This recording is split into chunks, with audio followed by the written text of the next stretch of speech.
Bonjour, bonsoir, cela dépendra de l'endroit où vous m'écoutez. Je suis Tata Pongui, chantre dans la maison de Dieu. Vous pourrez me retrouver dans mes différentes pages Facebook, Instagram et YouTube. Je voudrais remercier Rose et toute son équipe qui me donnent l'occasion de pouvoir partager les merveilles de Dieu. Je vais raconter avec vous une expérience de ma vie qui a été mise sous un livre et que vous pourrez aussi écouter sur YouTube dans les différents réseaux sociaux. En 2008, je me marie et en 2009, 2010 et 2011, je fais successivement 3 fausses couches.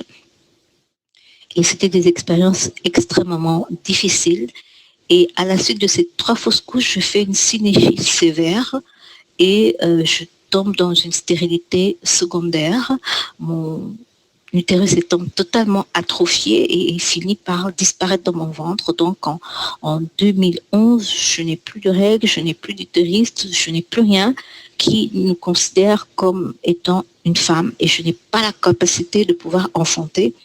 Mon mari et moi étant convertis très jeunes, nous n'avions pas eu d'enfants hors mariage, donc humainement, c'était scellé pour nous, nous n'aurions pas d'enfants.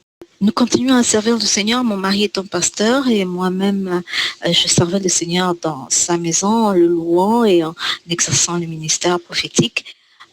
Il a été très très difficile de pouvoir servir Dieu parce qu'il fallait bénir des couples, il fallait présenter des enfants, il fallait encourager des personnes avec cette expérience. Et nous sommes rentrés dans ce qu'a dit Abraham. Nous avons commencé à espérer contre toute espérance. Et c'était vraiment un choix de garder la foi. Et en 2013, mai 2013, je me sens pas très bien. Et mon mari me demande d'aller voir un gynécologue. Je ne comprends pas pourquoi il me demande d'aller voir un gynécologue et je le fais quand même. Plusieurs gynécologues avaient déjà vu mon cas et avaient déjà décrété et scellé que scientifiquement, je ne pourrais pas avoir d'enfant. Et donc, je suis allée voir un gynécologue par hasard, que je ne connaissais pas. Je lui ai amené mon dossier en lui expliquant que j'avais fait 3 fausses couches, j'avais eu une sinusite sévère et que je n'avais plus rien. Et cette femme, en me rencontrant, me demandait pourquoi je suis venue la voir. J'ai dit, écoutez, mon mari m'a demandé de venir vous voir. Sans vouloir me vexer, elle a examiné mon dossier et elle m'a dit, écoutez, je ne sais pas pourquoi vous vous sentez mal, mais je vais vous examiner.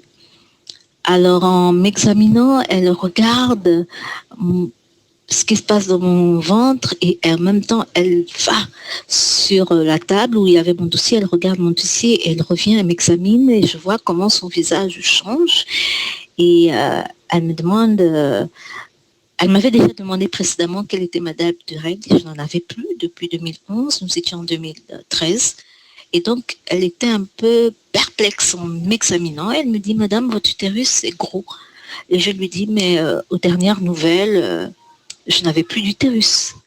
Alors elle m'examine encore et elle me dit, madame, je vais vous faire une échographie. Elle me fait une échographie et elle me dit, madame, vous êtes enceinte de 10 semaines. Et moi, je commence à trembler, je me dis, non, c'est pas possible, c'est pas vrai, je peux pas être enceinte. Vous savez, quand on vit ce genre d'expérience, la foi est quelque chose que l'on redécouvre et que l'on en réapprend. Et elle me dit, écoutez, si vous ne me croyez pas, regardez, il y a des bras, des jambes, une petite tête, et voilà, vous êtes enceinte. Et j'ai regardé cette échographie et j'ai commencé à trembler et à être totalement dans toutes mes émotions. Et parce que, en fait, je réalisais que non seulement Dieu nous accordait d'avoir un fils, mais il avait réparé tout ce qui était à l'intérieur de moi. Il m'avait donné un nouvel utérus. Et je bénissais le Seigneur. Alors, ça a été une très belle expérience de voir le miracle de Dieu dans notre vie. Notre fils est né en 2014 le même jour et la même heure que son père, donc ils ont quelques années de différence et je fête l'anniversaire de mes deux hommes le même jour et c'est une grâce de Dieu. Voilà, je voulais vous partager une petite expérience de notre vie. Vous pourrez retrouver cette histoire détaillée et complète sur ma page YouTube et sur un livre disponible sur les plateformes Amazon. Gloire soit rendue à Dieu et merci encore à l'équipe qui m'a donné l'opportunité de partager cette expérience.